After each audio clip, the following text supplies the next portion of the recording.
উত্তর চব্বিশ পরগনার বারাসাতে বিজেপির অভ্যন্তরীণ গোষ্ঠী দ্বন্দ্বকে ঘিরে চাঞ্চল্য ছড়ালো। এক মহিলাকে শিকল দিয়ে বেঁধে বাঁশ দিয়ে মারধরের অভিযোগে এক বিজেপি নেতাকে আটক করেছে পুলিশ। ধৃতের নাম সুদর্শন দাস।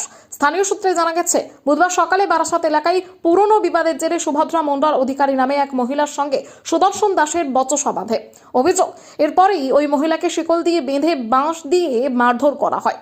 ঘটনায় মহিলার মাথা ও পায়ে গুরুতর আঘাত লাগে। গুরুতর আহত অবস্থায় স্থানীয়রা সুভদ্রা মণ্ডল অধিকারীকে উদ্ধার করে বারাসাত হাসপাতালে নিয়ে যান।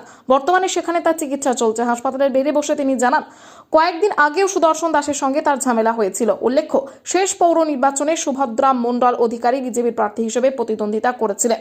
ঘটনাকে কেন্দ্র করে রাজনৈতিক মহলেও শুরু হয়েছে জোর চর্চা। তৃণমূল কংগ্রেস ও স্থানীয় বাসিন্দাদের একাংশের দাবি, বিজেপির অভ্যন্তরীণ দ্বন্দ্বের জেরেই এই হামলার ঘটনা ঘটেছে।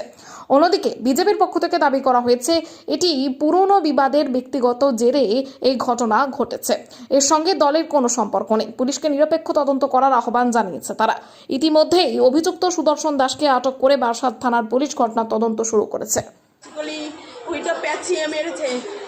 কে মারলো? কে? সুদর্শন দাস। সুদর্শন দাস একা ছিল। তার 3-4 দিন আগে সুদর্শন, ওর বউ, ওর মেয়ে, ওর ভাইয়ের বউ আমার বাড়ি গিয়ে গন্ডগোল করে আমাকে রাস্তায় ফেলে মেরে এদিকে মুখ কেটে দিয়েছে, মাথায় লেগেছে চোট।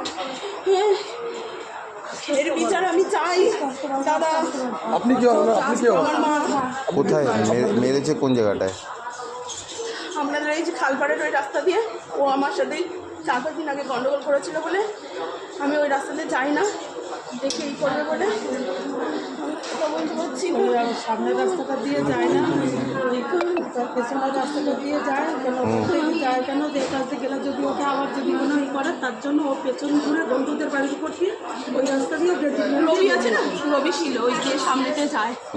ও সেইখানে ওখানে দাঁড়িয়ে একজনের সঙ্গে কথা বলছিল। আর যেই যাই না, আমার মা ফোন করেছে যে আমি যাচ্ছি। কি দিয়ে মারলো বললেন? বাঁশের সাথে শিকলি পেঁচিয়ে, বাসের থেকে শিকল বেশি। পেঁচিয়ে ও বাবা। মেরেছে। আপনি নিচে গিয়ে একটু বাইট দিতে পারবেন? সাংবাদিক এসছে না, নিচে যেতে পারবে না, পুরো উঠতে দেবে না। উঠতে পারবে না। আমার পায়ে মেরেছে। ঠিক আছে আমি এই যে ভিডিও করে নিচ্ছি। কোথায় মাথায় মেরেছে? মাথায়, এখানটায়। আর কোথায়? আর কোথায় এই মেরেছে? যে হাতে, এই দেখুন আমার পায়ে, আমি পা দেখতে পাচ্ছি না। যে পা তুলে গেছে, পা তুলে হয়ে গেছে। এর বিচার আমি চাই দাদা। ওর শয়তানটা প্রথমে হাত জোর করে আপনাদের সকলের কাছে আমরা বাণীকণ্ঠনগর বিজয়নগর অধিবাসী বৃন্দ হিসেবে আজকে যে ঘটনাটা দেখলাম, চোখের উপরে খুব খারাপ লাগলো। আর দেখলাম সকালবেলা ওই যে ভদ্রমহিলা সুভদ্রা অধিকারী, যতটুকু আমি জানি ওনার নাম, উনি আমাদের এখানে পৌরসভা ভোটে বিজেপির হয়ে দাঁড়িয়েছিলেন এবং যে ভদ্রলোক মারলেন উনি আমাদের 15 নম্বর ওয়ার্ডের বিজেপির সভাপতি এবং কেন্দ্রের যত টাকা পয়সা পার্টি লড়তে গেলে যা লাগে সব ওনার কাছেই এসে পৌঁছায়। হঠাৎ সকালবেলা আমরা রাস্তা দিয়ে যাচ্ছি, দেখতে পাচ্ছি ওই যে ভদ্রমহিলা যে বিজেপির প্রার্থী হয়ে দাঁড়িয়েছিলেন, উনাকে ওয়ার্ডের সভাপতি, বিজেপির সভাপতি, উনাদেরই দলের সভাপতি, সে উনার দল করার থেকে বড় কথা, উনার দলের সভাপতি দেখলাম বড় এক খেটো দিয়ে এমনভাবে মেরেছে। আমার কাছে ফটোটা আছে, আমি বাস হসপিটালে এসেছিলাম। আমার তো বিজেপির 100 গোষ্ঠীকণ্ডল, সেটা আপনি বলবো না।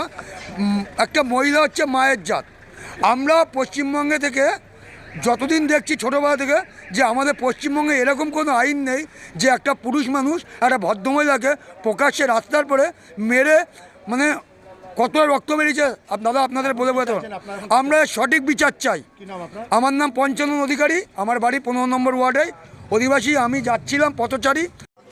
দাদা আজকে সকালবেলা ঘুম থেকে উঠেই দেখলাম রাস্তায় ঘোরাফেরি করছি, চায়ের দোকানে দাঁড়িয়েছিলাম।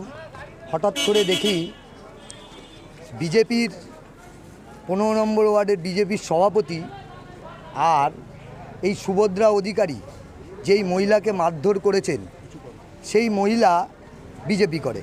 উনি আমাদের 15 নম্বর ওয়ার্ডে বিজেপির প্রার্থী হয়ে দাঁড়িয়েছিল কাউন্সিলর ভোটে, যেহেতু হেরে গেছে। কিন্তু আজকে সকালবেলা দেখলাম এই সুদর্শন দাস বিজেপির সভাপতি, সে ওই বিজেপির মহিলাকে বাস নিয়ে চড়া হয় তার মাথার পরে। আমরা সবাই মিলে দেখে আশেপাশে যারা ছিল তাদের সবাইকে ডেকে সাথে সাথে মহিলাকে নিয়ে এসে হসপিটালে ভর্তি করি। এখন মহিলাকে ওটিতে নিয়ে গেছে, খুব অবস্থা খারাপ আছে। মানে কি এটা কি বিজেপি গোষ্ঠীদ্বন্দ্ব বলে মনে করছেন? অবশ্যই এটা বিজেপির গোষ্ঠীদ্বন্দ্ব।